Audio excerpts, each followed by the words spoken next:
ஒரு நாள் உறவினரை பார்க்க நானும் மருத்துவமனைக்கு சென்றேன். அவர்கள் 5th ஃப்ளோரில் இருந்தாங்க. சரி, லிப்ட்ல போகலாம் என்று நானும் ஏறினேன். ஏற்கனவே லிப்ட்ல ஆள் இருந்தாங்க. நானும் ஏறினேன். முதல் தளத்தில் நிற்க இன்னொரு நர்ஸும் ஏறினாள். அவள் கொஞ்சம் பார்க்க குண்டாகவும் உருண்டையாகவும் இருந்தாள். அவளது விழிகளையும் இதழ்களையும் கண்டதுமே எனது இதயம் படபடத்தது. ஐம்புலன்களையும் நானும் அடக்கிக் கொண்டு ஓரமாக நின்றேன். 2வது தளத்தில் இன்னும் 2 பேர் ஏற அவளும் வழிவிட வேண்டும் என்பதற்காக என்னோடு ஒட்டியும் கொண்டாள்.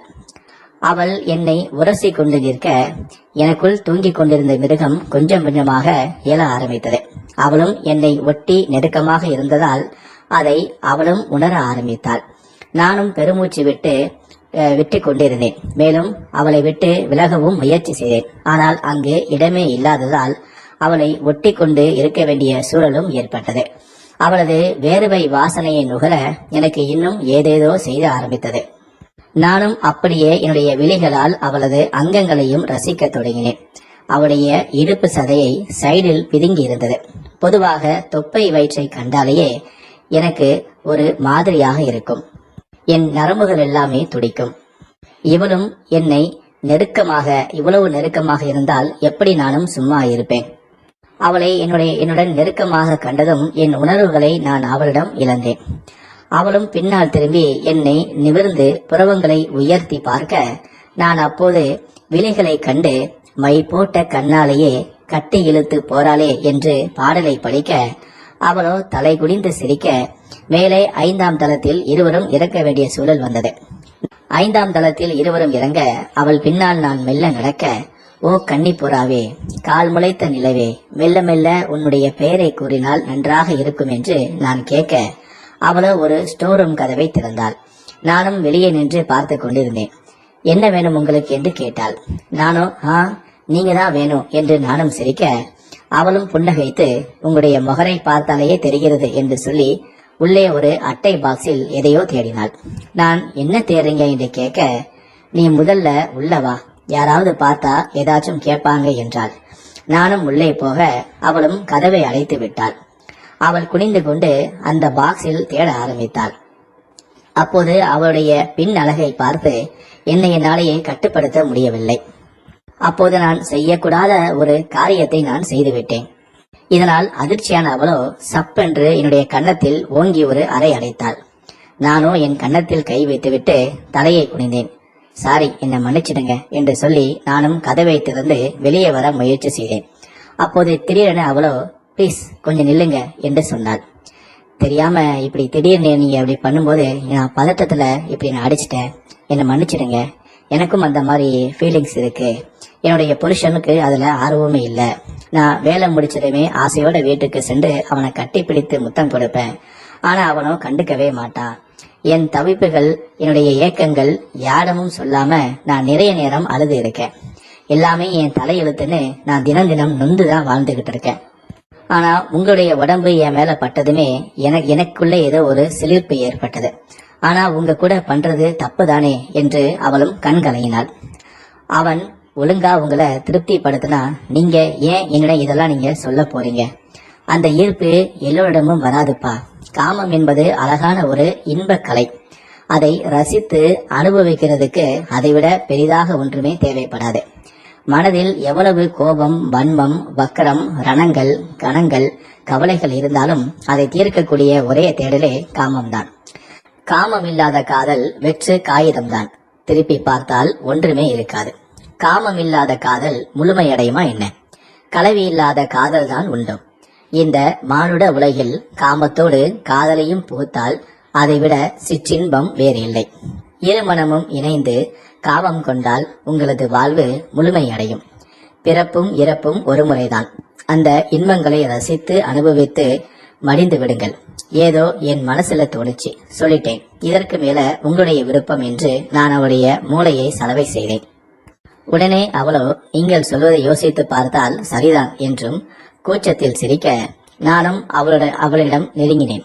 வெக்கத்தில் அவளோ பின்னால் நகர்ந்தாள். நானும் அவளிடம் நெருங்க அவள் சுவற்றின் மீது சாய்ந்து வெக்கத்தில் விழிகளை மூட நான் அப்போது அவளுடைய நெற்றி பொட்டில் ஒரு முத்தமிட்டேன். அதன் பிறகு அவளை நான் இறுக்கமாக கட்டி பிடித்து அவளுடைய ஆடைகளை எல்லாம் களைய முயற்சி செய்தேன். அப்போது அவளோ, ஐயோ, என்ன இங்கேயே வா, வேண்டாம் வேண்டாம், இது ஹாஸ்பிட்டல், யாராவது திடீர்னு வந்துட போறாங்க, அப்புறம் எனக்கு வேலையும் போயிடும், ரொம்ப அசிங்கமா போயிடும், வேண்டாம், இந்த விஷயம் மற்றவங்களுக்கும் தெரிஞ்சிடும், அதனால இங்க வேண்டாம், நாம் வேற எங்கேயாவது வைத்துக் கொள்வோம் என்று சொன்னாள். எனக்கும் அதுதான் சரி எனப்பட்டது. இந்த இடம் அதற்கு ஏற்ற இடம் இல்லை. சரி என்று நானும் அவளிடம் உங்களுடைய போன் நம்பரை தாருங்கள் என கேட்டேன். உடனே அவளுடைய செல்போன் நம்பரை தந்தாள். நானும் என்னுடைய நம்பரிலிருந்து அவளுக்கு கால் செய்தேன். இதுதான் என்னுடைய நம்பர், வேலையை முடித்த பிறகு நாம் பேசுவோம் என்று சொல்லிவிட்டு நானும் கிளம்பிவிட்டேன். அதன் பிறகு நான் என்னுடைய உறவினரை பார்க்க சென்றேன். அவர்களையும் பார்த்துவிட்டு அவர்களிடமும் நலம் விசாரித்துவிட்டு வரும்போதும் அவளை பார்த்து நான் சென்று வருகிறேன் என செய்கை காட்டிவிட்டு வந்தேன். அவளும் என்னை பார்த்து சிரித்தாள். அதன் பிறகு இரவு அவள் வேலையை முடித்துவிட்டு வீட்டுக்கு வந்த பிறகு எனக்கு போனும் செய்தாள். அதன் பிறகு நாங்களும் அவளும் அடிக்கடி பேச ஆரம்பித்தோம். அப்போது அவள் கணவன் அவளுக்கு எந்த விதமான இன்பத்தையும் தரவில்லை, அவளுடைய கணவன் அவளை கண்டுகொள்ளவே இல்லை என தினமும் என்னிடம் புலம்ப ஆரம்பித்தாள்.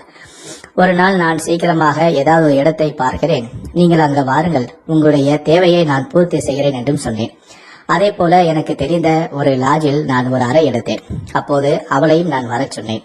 அவளும் தான் கணவனிடம் வேலைக்கு செல்வதாக சொல்லிவிட்டு வேலைக்கு செல்லாமல் நான் அழைத்த அந்த லாட்ஜுக்கு காலையிலேயே வந்துவிட்டாள். அங்கு வந்து அவளுக்கு அவளுடைய தேவைகள் என்ன என நானும் முதலில் கேட்டேன். அவளுக்கு எப்படியெல்லாம் செய்ய ஆசையாக இருக்கிறது என நானும் கேட்டேன். அவள் தனக்கு தன்னுடைய விருப்பங்களை எல்லாம் சொன்னாள். அதை எல்லாமே நான் அவளுக்கு அன்று நிறைவேற்றினேன். அன்று முழுவதும் நானும் அவளும் பலமுறை உல்லாசமாக இருந்தோம். அதன் பிறகு சாயந்தரம் அவள் எப்போதும் வேலையை முடித்துட்டு போவது போல லாட்ஜில் இருந்து அவளும் கிளம்பி சென்றாள். அந்த நாள் முதல் எங்களுக்கு இருவருக்கும் இடையே நெருக்கம் ஏற்பட்டது. அவளுடைய விருப்பத்தை நான் பூர்த்தி செய்ததால் என்னுடன் மேலும் நெருக்கமாக பழகவும் ஆரம்பித்தாள். அதன் பிறகு நாங்கள் அடிக்கடி அறை எடுத்து உல்லாசமாக இருக்க ஆரம்பித்தோம். வாரத்தில் ஒரு முறை நாங்கள் உல்லாசமாக இருப்போம். மற்ற நாட்களிலெல்லாம் நாங்கள் செல்போனிலேயே தினமும் பேசி பழகி வந்தோம். அவளுடைய கணவனோ வீட்டுக்கு வரும்போது மது போதையில் வந்து அவன் படுத்து தூங்கி விடுவான். அதனால் தான் கணவன் தூங்கிய பிறகு என்னுடன் அவள் போன் பேசுவது, சேட் செய்வது என இருப்பாள். இப்படியே எங்களுடைய தகாத உறவும் தொடர்ந்தது. வாரம் ஒரு முறை நாங்கள் தனிமையில் சந்தித்து உல்லாசமாக இருந்து வந்தோம். இப்படியே பல மாதங்களும் சென்றது. நாட்கள் செல்ல செல்ல அந்த நர்ஸுடைய கணவனுக்கு தன் மனைவியின் நடத்தையின் மீது சந்தேகம் ஏற்பட்டது. அதாவது முன்பெல்லாம் அவள் வேலையை முடித்து வந்துவிட்டால் தன் கணவனை கட்டிப்பிடித்து முத்தம் கொடுப்பது, தன்னுடைய கணவனை உல்லாசத்துக்கு அழைப்பது என இருந்தாள். ஆனால் எப்போது அவளுக்கு என்னுடன் தொடர்பு ஏற்பட்டதோ அன்றிலிருந்தே அவள் தன் கணவனை கண்டு கொள்வதும் இல்லை. கணவன் அழைத்தாலும் கூட அவள் வருவதில்லை என அவர் பக்கமே இவள் போகவும் இல்லை. அது மட்டுமல்ல, அவள் அடிக்கடி செல்போனில் பேசுவதும் சேட் செய்வதும் சிரிப்பதுமாக இருந்தது அவளுடைய கணவனுக்கு சந்தேகத்தை ஏற்படுத்தியது. தன்னுடைய மனைவி ஏதாவது ஒரு தவறு செய்கிறாளோ என அவரும் எண்ண ஆரம்பித்தார். உண்மையிலேயே தன்னுடைய மனைவி வேலைக்கு தான் செல்கிறாளா அல்லது வேறு யாராவது தொடர்பில் இருக்கிறாளா என தெரிந்து கொள்ளவும் அவர் நினைத்தார். ஒரு நாள் நர்ஸ் குளித்துக் கொண்டிருக்கும் போது அவளுடைய கணவன் அவள் மீது சந்தேகம் கொண்டு செல்போனை எடுத்து பார்த்தான்.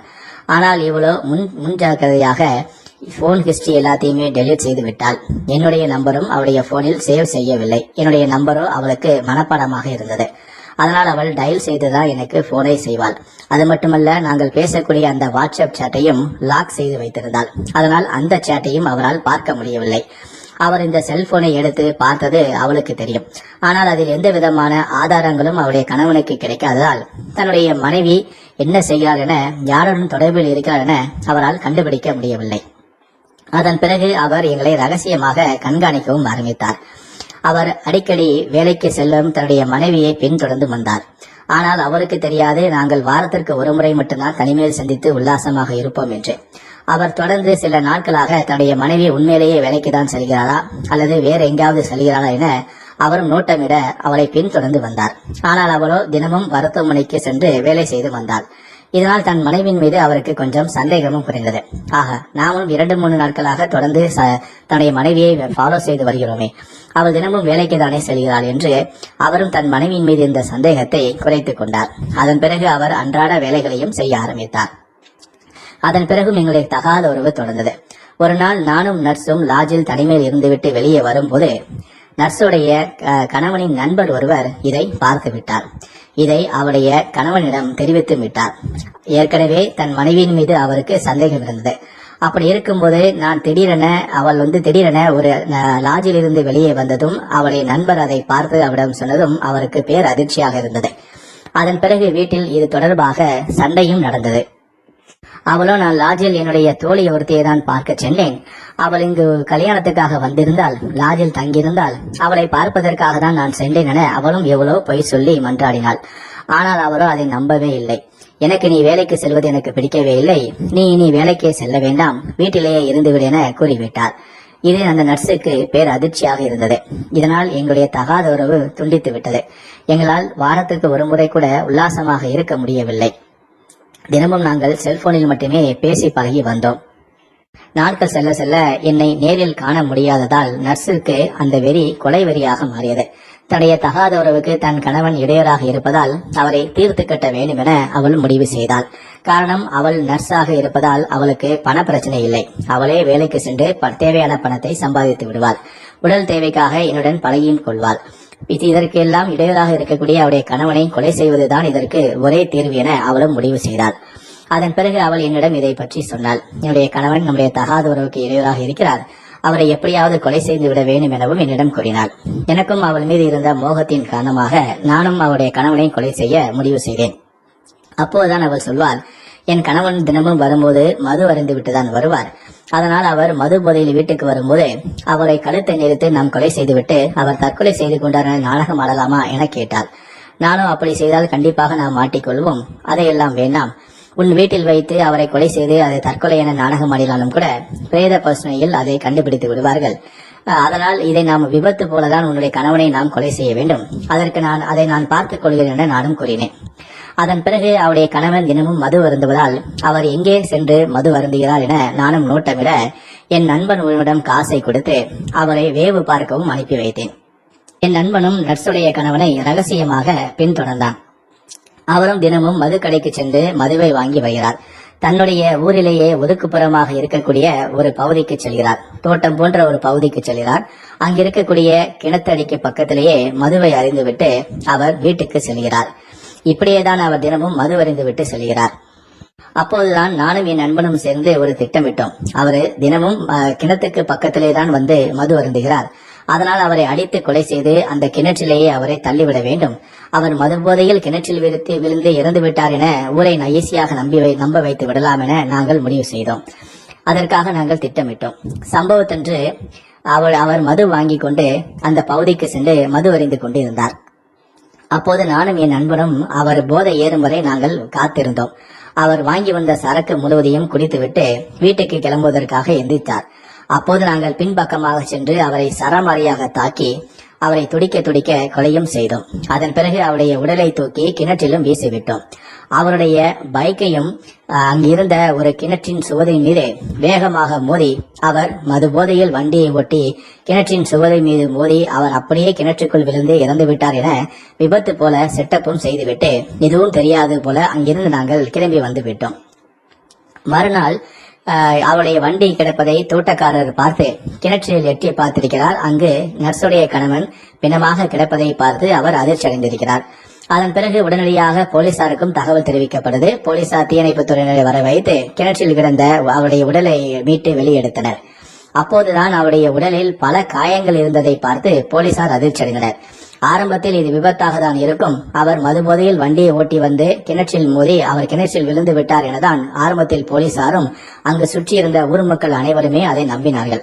ஆனால் அவருடைய உடலை வெளியே எடுத்த பிறகு அவருடைய உடலில் இருந்த காயங்கள் இது விபத்து அல்ல, யாரோ இவரை அடித்து கொலை செய்து அவரை கிணற்றில் கொண்டு வந்து வீசியிருக்கிறார்கள் என்பதை போலீசார் பார்த்தவுடனே கண்டுபிடித்து விட்டார்கள்.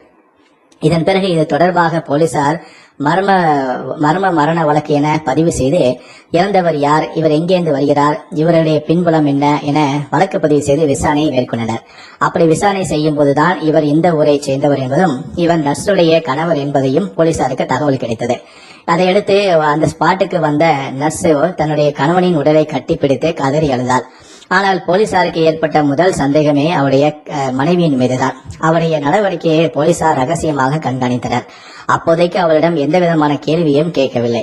இப்ப என்னதான் கேட்டாலும் அவள் அழுது புரண்டு நாடகம் தான் ஆடப்போகிறாள். இதற்காக அவளிடம் கேள்வி கேட்க வேண்டும் என போலீசாரும் இதை கண்டும் காணாதது போல தாங்கள் இதை விபத்து என்பதை நம்பியதை போல அவர்களும் நாடகம் ஆடினர். அதனால் நர்ஸும் இது விபத்து தான் போலீசாரும் நம்பிவிட்டார் என அவனும் சகஜமான நிலைக்கு வந்தாள். அதன் பிறகு அவருடைய உடலை பிரேத பரிசோதனை செய்து உடலானது நர்சிடமும் ஒப்படைக்கப்பட்டது. அவளும் செய்ய வேண்டிய இறுதி சடங்குகள் அனைத்தையுமே நல்லபடியாக செய்து முடித்து விட்டாள். எங்கள் இருவருக்கும் சந்தோஷம்தான். போலீசார் எங்களை கண்டுபிடிக்க முடியாது, இடையூறாக இருந்த கணவனையும் கொலை செய்து விட்டோம் என நாங்கள் இருவரும் சந்தோஷமாக இருந்தோம்.